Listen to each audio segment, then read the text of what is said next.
mami ako. Hindi, Angel. Siya talaga yung tunay mong mami. Junjun, asan ka na? Angel? Magna?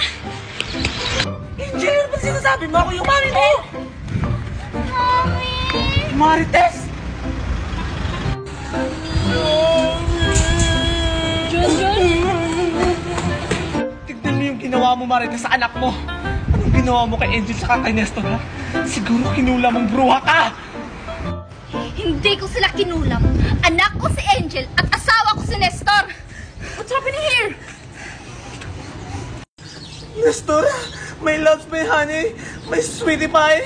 Ay ka dito. Huwag kayo dyan sa makukulam na yan. Ayoko, Mami! O, tignan mo, Magna. Nahihibang ka na ba? Ako ang pamilya nila, hindi ikaw!